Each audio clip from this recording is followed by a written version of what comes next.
Hi, I'm Kevin Hill, and today we're going to do another fun painting. So let's get started.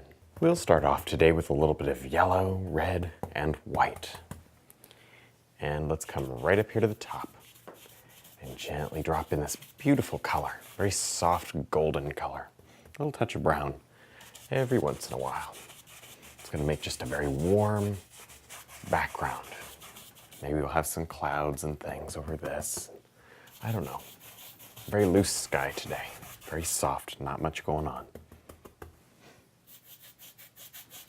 There we go. I like it. Let it blend and become very, very, very soft. All right. Now with our 1-inch brush and some brown, black, white, and a speck of red, let's just block in some beautiful, loose, soft clouds up here. Just blocking in the big masses of color at this point. Really nothing else. Just throwing on some color. All right. Use the corner of the brush to get a more detailed cloud effect. And then just smush it in here at the bottom. Again, this is a very soft sky. Nothing crazy. Very loose and free and gentle. Now, as you can see, I have a nice little basic sketch on the canvas of a couple of mountains. So now we can take a very, very soft gray color and just block them in. This is pretty easy, and I do enjoy doing the little sketch first. I just take the filbert brush and the same color I'm going to use and just make a sketch. Very simple. Because that way I could blend the sketch right into the sky and it would not be a problem. So I can try on a few different designs and then pick which one I like. So that's a great little tip for you. Helps you when you build your mountains. This is very soft. That's why it's so misty. Now using the filbert brush and a little bit of the brown and a touch of blue and white, but mostly brown, we can just very carefully drop on some subtle highlights and variations. See that? Now maybe today the light's coming in from the left, like this. So when we go to put our highlight, we're just a slightly light color. Keep it on the left side of the mountain. Maybe there's some right here. But look, it's so pale. Barely stands out. I'm adjusting the color slightly as I go. The difference between the right color, a color that looks great, and a color that didn't look so great up here, is very, very little. Especially when you're working with the background mountains. The color variations have to be so subtle. Otherwise it brings you too close, and this is so far away. Now, if you do get one that's too close up looking, just wipe it off with a paper towel and go back over it. That's all right. You can fix it. With the filbert brush and some black and brown, touch of red, we can block in this other mountain.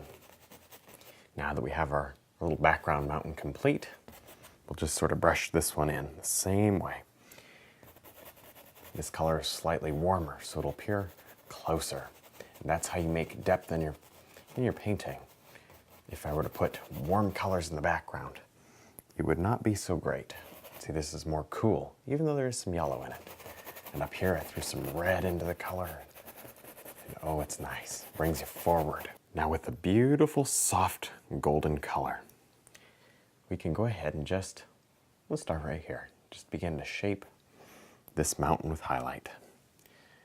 Now maybe, there, I like that. Maybe this mountain is closer, as we already talked about. So it gets a bit more of a distinctive highlight color. Beautiful golden sunlight color. There we go. Okay. And just do this over and over and over, creating these different shapes in the rock.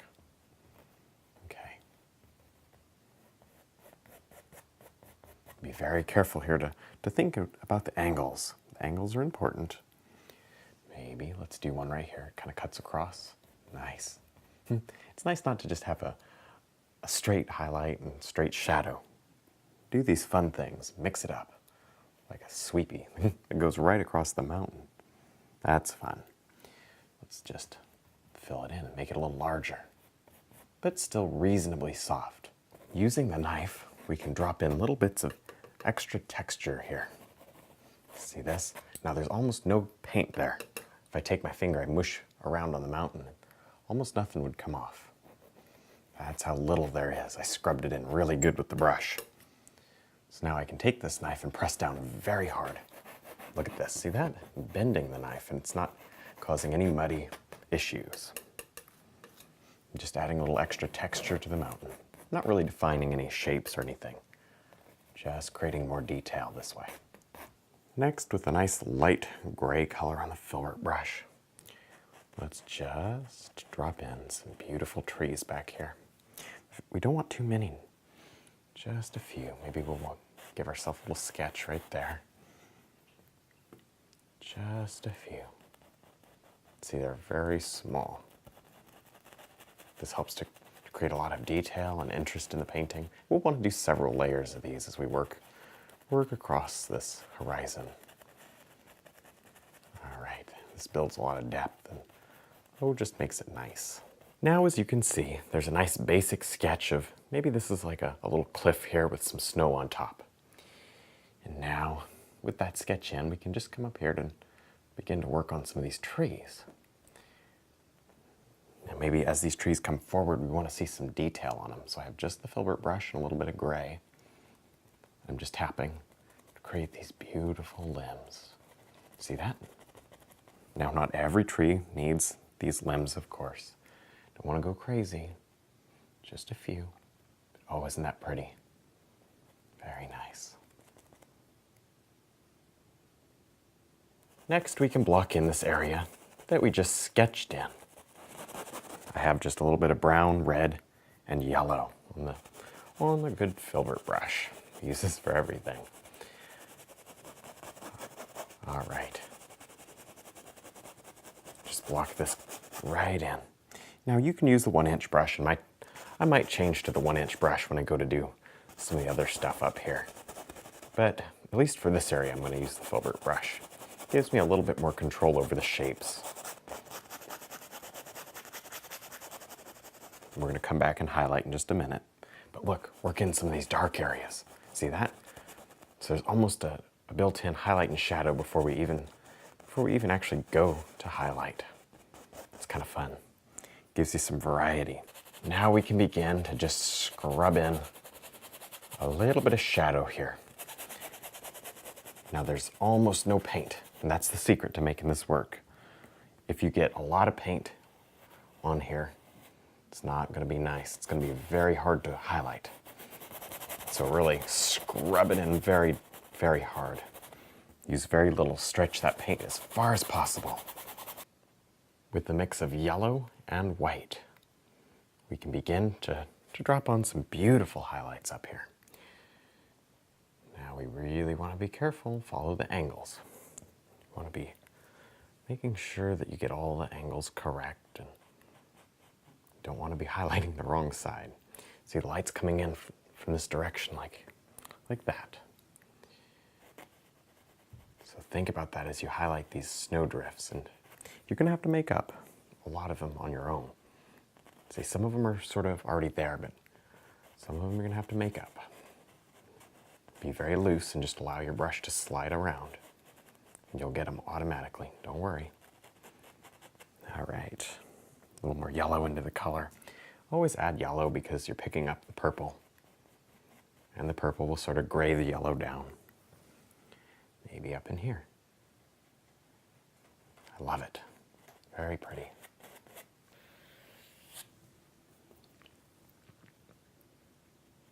Now we can go ahead and begin to shape a beautiful evergreen here.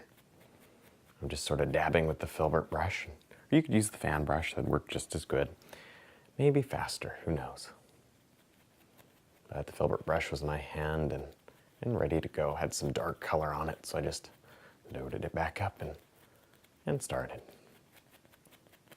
There. I think you'll find that to be really useful when you paint. Just look at your brushes and see what colors they have on it. If one has a lot of dark in it, try using it. Maybe you'll find that it works works well, or same with the highlight. It has a lot of that nice, pretty bright color in there. You could use that for highlighting instead of what you might normally use. Experiment and play around when you paint. You never know when you might find something that works great. All right, see that? Make it nice and full. These branches just reach way out, and you get that nice, beautiful contrast. Also, look at the shape of your tree. It's a very pleasant shape, nothing too crazy. It's got just a gentle taper to it. It gets a little bigger here at the bottom. Now with our fan brush and some black, blue, and red. Let's just stamp in a little or large tree right over here. Now this tree is so big that it actually, oh, it's somewhere over here. All we see are the limbs hanging in. And I think that's pretty. You can bounce around and start at the top, jump down to the bottom, whatever you want to do. Sort of like to get that base established there. And this way we kind of know where they're going to meet up. All right, look at how that just sort of pushes everything back. Now with our liner brush and a very dry mix of blue and black, no paint thinner in here, we can add a beautiful extra texture here to this painting. On the ends of these branches, just kind of dot around like this. What this will end up doing is just making it look like close-up branches and evergreen pine needles.